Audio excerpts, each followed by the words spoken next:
Welcome to the SWIKE Podcast, the only podcast that shares the stuff you didn't know you needed to know about jobs, careers, and life. The SWIKE Podcast, the stuff I wish I knew earlier. Hi, everyone, and welcome to the SWIKE Stuff I Wish I Knew Earlier, the podcast. We're here with guest host, Jenn Gaudette, who comes from us from a bit of an interesting background where she started in kind of the environmental sciences, HR, and then a personal trainer. And now she's a career success coach or wellness coach. And happy to have you here. And why don't you tell us a little bit about what you're doing now, and then we'll go into your background and your backstory. Sure. So what I'm doing now is I'm a unique kind of career coach, essentially. So I take my health coaching background and I combine it with career coaching. So what that means is, and the name of my company is Work Sapien. And so I'm all about working in a human way. So that means honoring all of our limits, all of our potential, and all of the things that make us human and make us unique. So that usually means developing really healthy work habits, doing the work that you love and that reflects who you are, and then just generally kind of getting clarity about, what you're doing, where you are, and being good with where you are and what you want to do. So I work at I always say I work at the intersection of health and career. That's awesome. So I'd love to kind of step back and learn a little bit more of Jenn as a kid. So growing up, I know you've had a career in figure skating and then doing some stuff there, but what are some of the other things, and how did things like the environmental sciences, like physical health and HR and all the stuff that you're doing now, how did those kind of factor into those journey and lead you up to where you are right now? Yeah, so that is the question, because I love this. It really is. Our whole lives are a career, and I love how you just referred to my figure skating career, because I really didn't see it that way at the time. I just saw it as like a sport that I really loved, an artistic sport. So I guess as a kid, I was very serious. I'm told. I have a recollection of this, but I'm told I was a very serious kid who. Who was just kind of very introverted, but, also really kind of passionate about being active and activity. So that, I think early on, my parents saw that, put me into skating, around 5-6 years old, and I loved it. I also did precision skating, which is team skating, which I also love because that's been a value of mine, a fitness community. Or sort of that idea of being active with others. Right. And then I also did ballet for a couple of years. So the artistic kind of sport was the theme of my childhood, and I very much put my focus there, and it gave me a sense of community, and it also took me away. And I like to say this: it took me away from the stuff that like the social politics of school and, like things like that. So I am very much encouraging my daughter to take gymnastics as far as she would like to go for that reason, is because it really is it's an outlet, it's a confidence builder as well. Okay. So that's kind of where my values around, fitness and community and self-expression kind of were born. Okay. And then, so I'll try and do the shorter version of this, because it's a long and winding road. So essentially, the way that throughout my teens, I wasn't particularly there wasn't anything in particular that stood out to me in terms of subjects. I remember really liking learning how to juggle in drama, like things like that. There were like these little highlights, but they generally didn't have a lot to do with a specific path so it wasn't clear to me until I worked one summer for Greenpeace canvassing.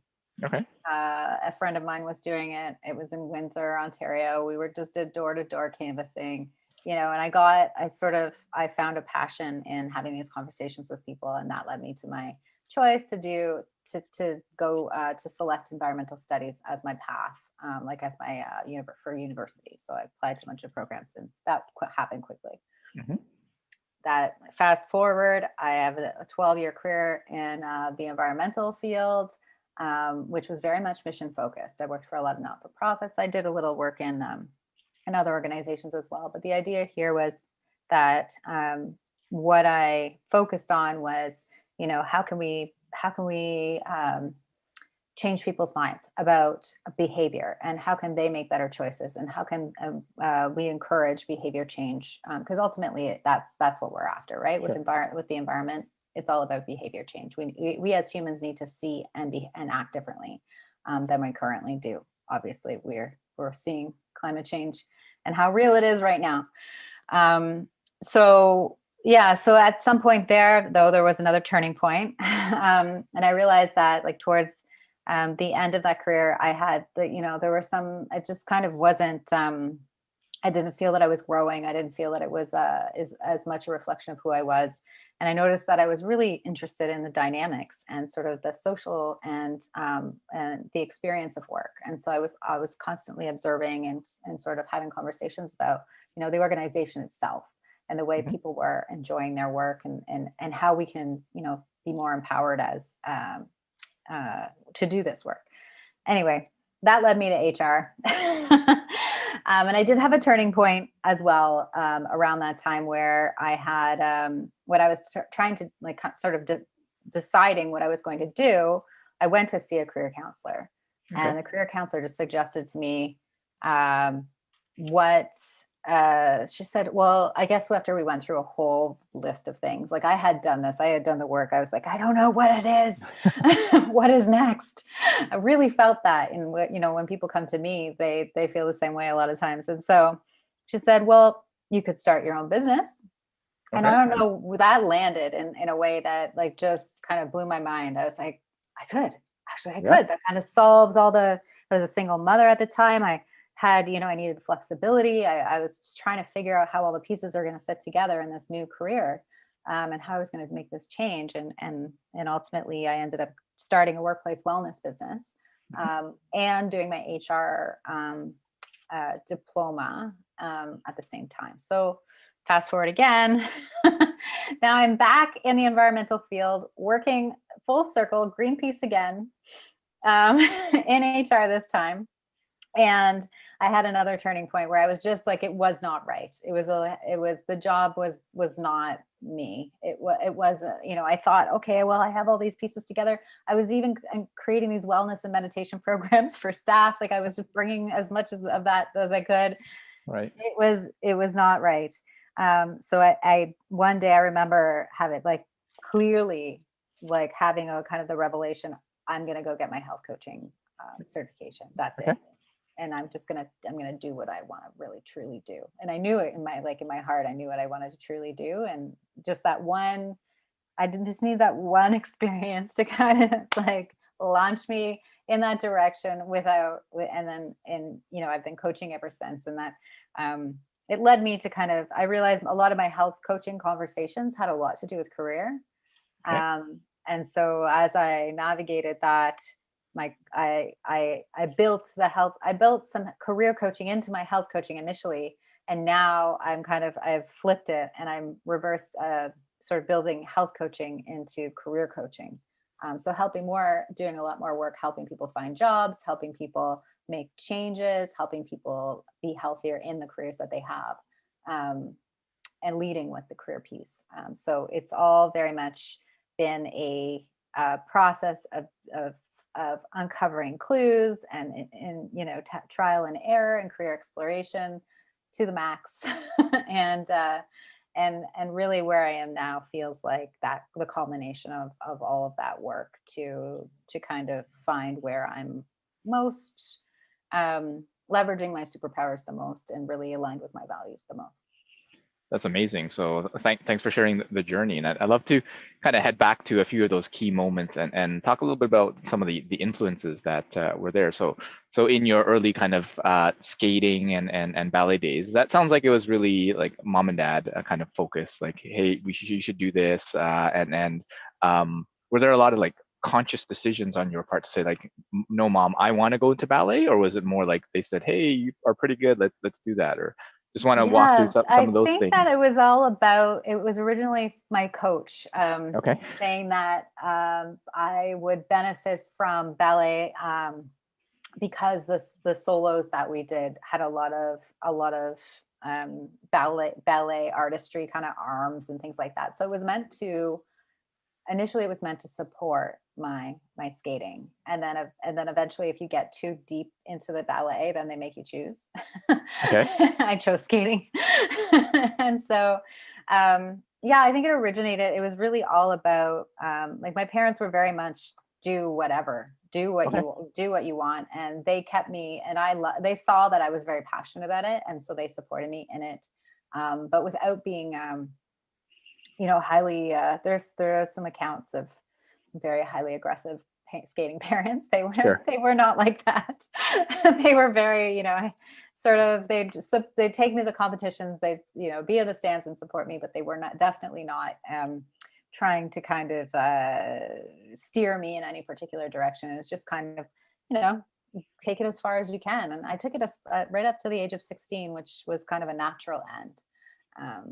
Because at that point I just kind of aged out in a way. Well, would there have been kind of like a next step that you could have continued? Because there are people skating past 16.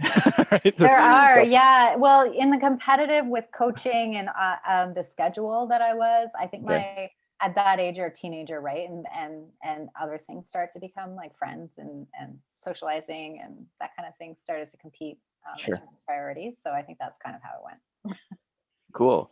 So and about when did you have that kind of that Greenpeace canvassing experience? So it would have been after that moment, or like? Yeah, so right after, I actually did some dance in the meantime too. So there was some dance involved in like sporadically, so another artistic sport. Yeah. Where I moved into kind of like from skating, I picked up modern dance and moved into that, and from 16 to 18 I was dancing, and I had summer jobs and things like that. So I was always working. That was another thing of my childhood. And that was my choice. My parents did not say, you need to go get a job. I went and got myself a job at Dairy Queen the second that I was old enough. I was like, I'm ready. Sure. Independence. And so that's around, it was another summer job essentially around the age of 17, because I went to university when I was 18. So around that time, 17, 18, I started to make some decisions about what I wanted, but I really felt like I just went with the flow up until that point, and really just kind of was exploring interests and didn't really have a clear path at all. Cool. So you were going through and you had this drive to get a job like on your own. Can you describe that a little bit? Like, where did that come from? Was that something that you were always independent and you want to do that, or just I think one of my strengths and strength finder is responsibility. Okay. So I think it's a value and a strength in the sense that independence was also a big piece of the puzzle. So I think that as soon as I realized what independence meant, I had my license at 3 months after my 16th birthday. Okay. This is when we could do that. Yeah. And I think I just really valued sort of maturing and starting my own life, and kind of creating an identity separate from that of my household and my parents. I think that early on, that's really what I wanted to do.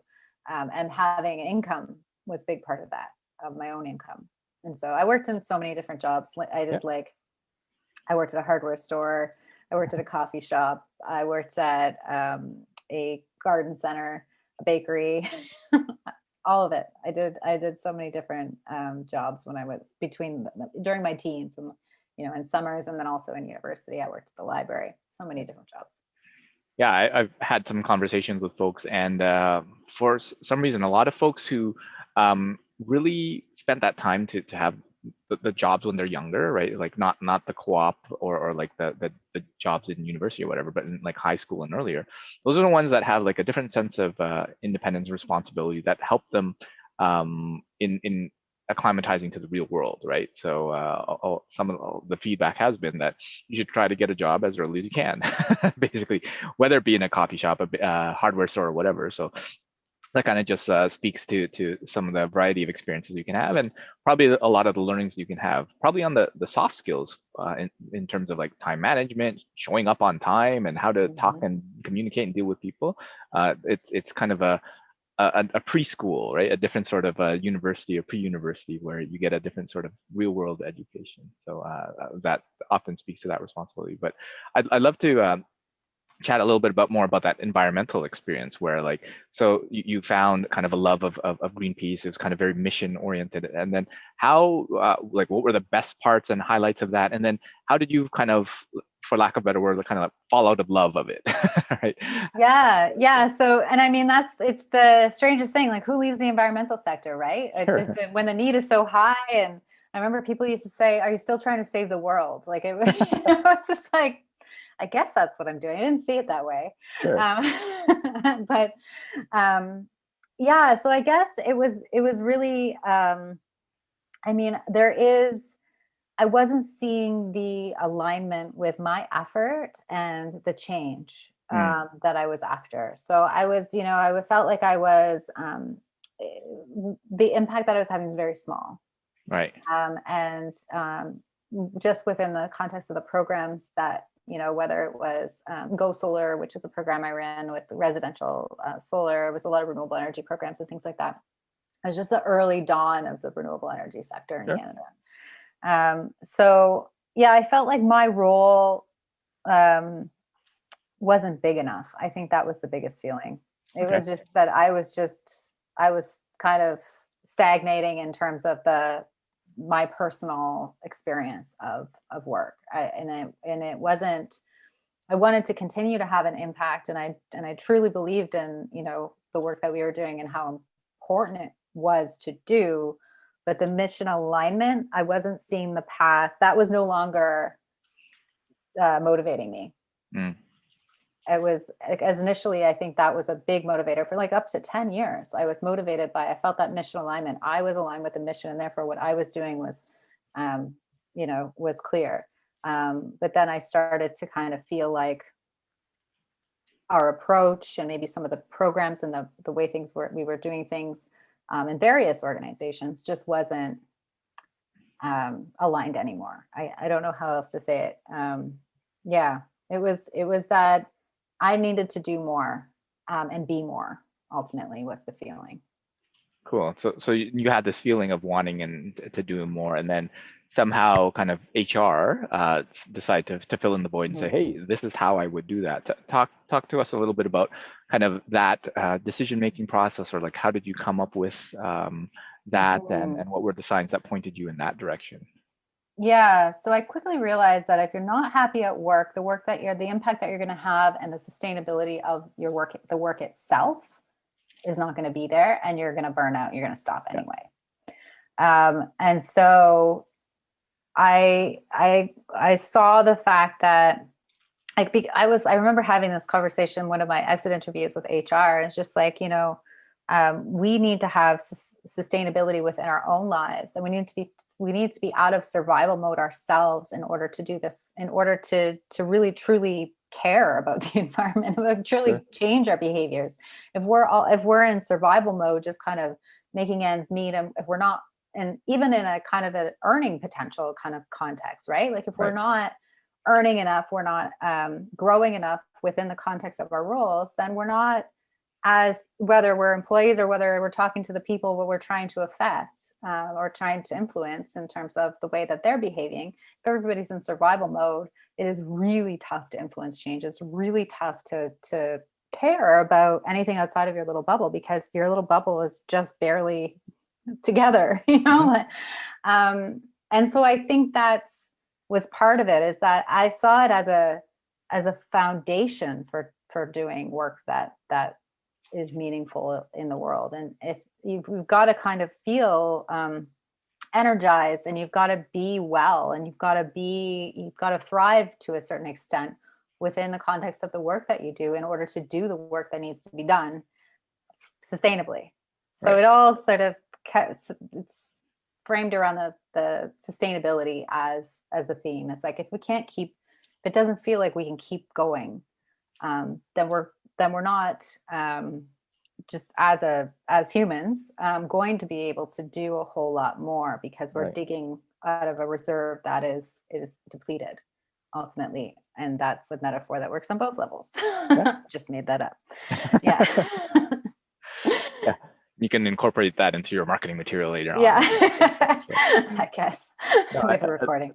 Yeah. No, I think that's amazing. So it seems like that sustainability is that common theme in terms of, well, environmental, that's one of the key factors of that. And then people, in terms of like purpose and work and things like that, right? If you're in that survival mode, it's hard to think about what's next and all that good stuff, versus like, when's the next paycheck coming in, and where's my next meal gonna come from, that sort of thing, even to that level. But so you got into HR and we're doing that sort of work, and then how did kind of the health component come into the mix? Mm-hmm. Yeah, so that's been pretty consistent throughout my life as well. I see that clearly, like at least in the fitness and the fitness community piece. And so it was kind of, I think I was maybe unconsciously pursuing a hobby as a career. Okay. I think not a hobby, but necessarily, but a sort of a way of life almost. That had been consistent throughout my life. So it was always, I don't know, it kind of always came back to it. So, when somebody would ask me about my ideal day, or, my vision for my ideal life kind of thing, it would always have this, like, doing yoga in the morning. I'm doing, I'm doing all of these things that are related to wellness, because that's where I feel, that's what I feel is so important to have as part of the, daily routine, as just part of life. It's just that to me is a quality of life thing. Right. And so there's so many ways that I pursued that. Like throughout my career, I was part of a capoeira group. That was a really big deal. Sorry, what is that? Capoeira. It's a Brazilian martial art. Gotcha. Yeah. Yeah, it was the early days. I think more people know about it now, but in the early days, it was 20 years ago when I was doing my master's. That actually led me to go to Brazil for a year and train in capoeira for a year. So it was just or do anything. No, it doesn't. You don't really compete. You just kind of, it's like a community. You play music. There's the circle, and then you sort of we call it play instead of fight. Yeah, sure. It's a dance fight, another artistic sport, and so. Yeah, that was something I did during my master's. So it was always kind of consistent throughout my life. It's the way that I live, is that, I'm always part of a fitness community. So I guess I kind of pursued alongside whatever I was doing. I did yoga teacher training. I did Zumba instruction at one point. I did Pilates training early on, in my early days. So I just kind of was, and then I became a personal trainer. So I was consistently involved in fitness and health and that world, in one way or another throughout my life. And I thought, well, I should just work in this field. Sure. Clearly it's consistent. And it's something that I highly value and I want in my life. So if I can do this, then wonderful. What was missing, I later learned when I was I had an aha moment when I was in my career coaching program at George Brown, where we did an assessment, and I realized there was something missing from that as well. It was I really enjoyed it, but it wasn't quite right. Like, it wasn't quite something that had that staying power, that sustainability. I think I needed it in my life, but maybe not that much. Sure. So the intensity of the interest wasn't there to support a full-time kind of career, as well as the fact that I learned that I'm a thinker helper. So the realistic, as a Holland Codes, you would say, the realistic hands-on sort of nature of fitness work was missing that thinking helping piece, right. Where I like to use my brain to help people solve problems. And that ultimately brings me challenge and complexity in a way that that I need in order to feel good about the work that I'm doing. So yeah, so I learned that nuance of, okay, well, I'll try this. And I did it for quite a few years, actually. And it offered me that flexibility that I needed. And it offered me that, opportunity to be part of fitness communities and to help people to get from surviving to thriving, to get to learn, to build confidence, to learn new skills. I mean, that's ultimately, those are other themes in my life as well. But yeah, it wasn't quite right. And so it was lots of career exploration. I realize now I'm saying that all this, I'm just like, wow, my whole life has just been career exploration. Yeah, and part of it is it's kind of sharing your experiences with others, right? Because you could say, hey, been there, done that. I know what you're going through because I experienced it too. So I think that's definitely valuable in that whole experience. So it sounds like that health was kind of that anchor, that underlying thing that was always there, the undercurrent, whether you realized it or not. But what happened to, or where is kind of the art and the environmental side? Are those two still in play, or are those just chapters of your life and like, nah, those are now closed, or might they resurface later on? Yeah, so I think now I do occasionally help people who are in the environmental field or looking for Okay. employment in the environmental field. So that does sometimes it's kind of an area that I have specialized knowledge of. So it does kind of play in occasionally. The COVID has really kind of put a damper on all Fair of enough. my various activities, let's say, that I would supplement my career with. So I think for my complete picture, it really is about having the wellness component, and then also so health and wellness where they meet career. I think those are the two major areas that need to be present. And then everything else is kind of bonus. So I kind of sub it in and sub it out. But those are sort of my foundational components, which I've discovered as essential to me, just sort of feeling like it's a complete picture. Cool. Yeah. So right now you're currently building kind of the wellness and career coaching business, and you have a bunch of programs that you're putting together. We're working on one program right now. But what are some of the other kind of future aspirations or different things that you want to be able to accomplish in the near or longer term future? Yeah, so there are a lot of things. I realize I've always had, and I know you do this as well, Luki, running like sort of a consistent group that helps. So something that I've been wanting. So in the future, I'll just state it this way, I will create a group for single mothers who are looking to create portfolio careers that allow them to support raising their children, being present, and not having to, kind of sustain draining full-time work in order to make ends meet. That's an experience that I've had, and I feel like that's really an area that needs a lot more support. So that's something that's kind of I'd like to put out there as something I'd like to create. For Work Sapien, I will be producing 2 courses over the course of this year. One is called the Career Decision Accelerator, and that's all about creating personal decision-making criteria for career decisions that take place over the course of your career. So it's having a way of making stress-free decisions, because I know I've been in the presence of many people who have been very stressed out about specific career decisions, and there are certainly ways, especially with those time-pressured ones, to create systems that are very much a reflection of your truth, your values, your strengths, everything that you bring and that you need at this point in your life, and just a little bit about getting at our intuition and bias, and the ways that things that influence emotional decision making, the things that get to lead us astray. Not that intuition does. Intuition is certainly very important. Sure. But the research piece combined with intuition is generally what the course is all about.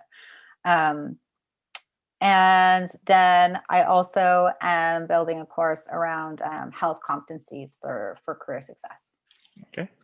So it's learning how to work in a way which is self-driven. So there's the organizational's responsibility, to kind of create an environment and a culture that supports your health. And then it's our responsibility to create habits and to check in and to pivot and to realign as necessary throughout the course of our career. So it's really about this developing the competencies around that. And that will be more of a group coaching program that will be beginning in September of this year. It's great. Yeah, looking forward to see all that come to fruition and see how all of it works out. But yeah, so as we start to kind of wrap things up, if you were to be able to kind of give yourself, so young Jenn, some SWIKE, the stuff she wish she knew earlier, in various stages of kind of pivotal moments in your career. So maybe that transition out of skating into environmental, into HR, into coaching or whatever.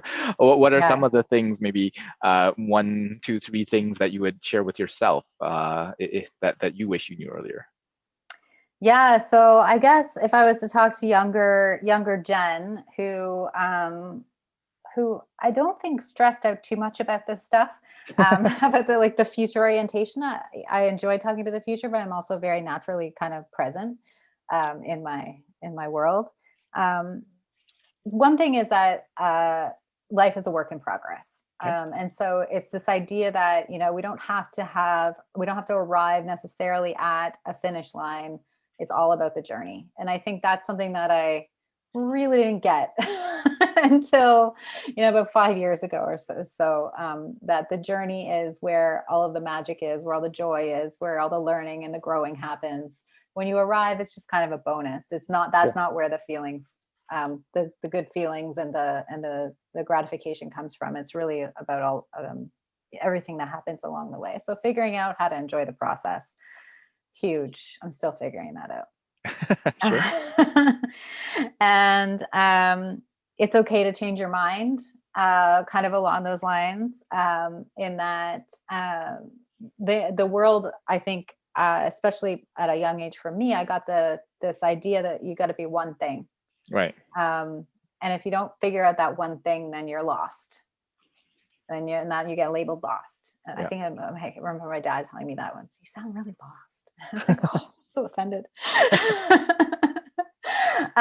So this idea that that you can make a decision, you can pursue it, and then you get more information. It's an exploration process, and then with that information, you can make better informed decisions and move it in a different direction, in a more customized direction as you go. And that's it. It's just you work with what you have ultimately.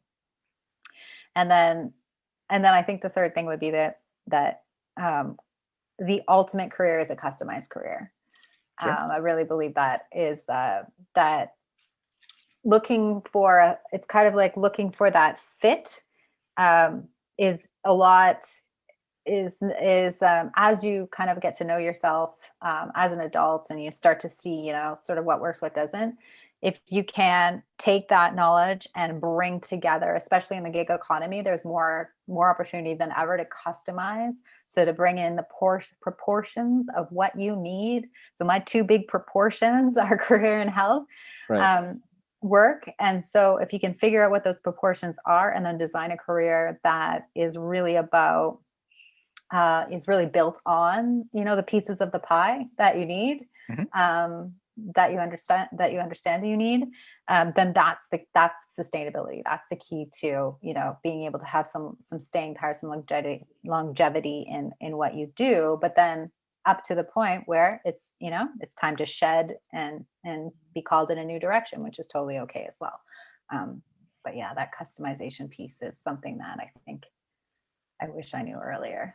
Yeah. I think that the common threads that I find between the 3 are more of really finding out who you are and all the different pieces that make you who you are, a lot of people are out there trying to fit into a mold and becoming something because they're supposed to, or whatever. They find that one thing because everyone has that one thing, right? So we're all supposed to go in that one direction. But actually, the world has changed so much where it's not one thing. Where yeah, in our grandparents or parents' day, like someone worked for a company for 20, 40 years, and that was normal. But now it's like, wow, when I was at my old job, the fact that I was there for like 12 years, like, oh my gosh, you're like the senior citizen of the group, because like who stays here for more than a decade? And people seem to be moving around even more so, and that's become more commonplace. And that doesn't mean that you can't stay at a place. It's just that there are much more options, and to have these kind of customized career paths is more pervasive, because again, back in our grandparents' parents' days, you really didn't have those options, right? There weren't that much flexibility. Like the gig economy, the internet itself that enables all of this stuff, it wasn't even possible. Like when the lights were out, they were out, right? You couldn't go and start a second job after you got home, right? But now that stuff's a possibility. So I love it how you're also looking to empower kind of single mothers and help folks that, with their career path and stuff, because I think that's phenomenal, amazing. But yeah, thanks so much for sharing your SWIKE and your insights and your story. And I would love to have you back and maybe discuss a couple of the other topics in a little bit more detail, and then kind of Sure. and dissect and just have some good conversations around any of those topics. So yeah, Sure, I can talk about this forever. I'm sure we could. So, are there any parting words that you'd want to share with folks before we head off? No, I think just be brave. That's my theme this month. Just be brave in whatever you do. And it will lead to good things. That's awesome. So thanks so much, Jen, for joining us, and hopefully we'll see you in a future episode. Thank you. Take care. Thanks for joining us on the SWIKE Stuff I Wish I Knew Earlier, the podcast. If you like the podcast, please subscribe on iTunes, Stitcher, or wherever you found this podcast. And if you can give us a review, that would be very appreciated. Feel free to contact me on LinkedIn at Lukidanu, Lukidanu, and the same on most social media platforms. And I look forward to hearing from you. Thanks. Bye.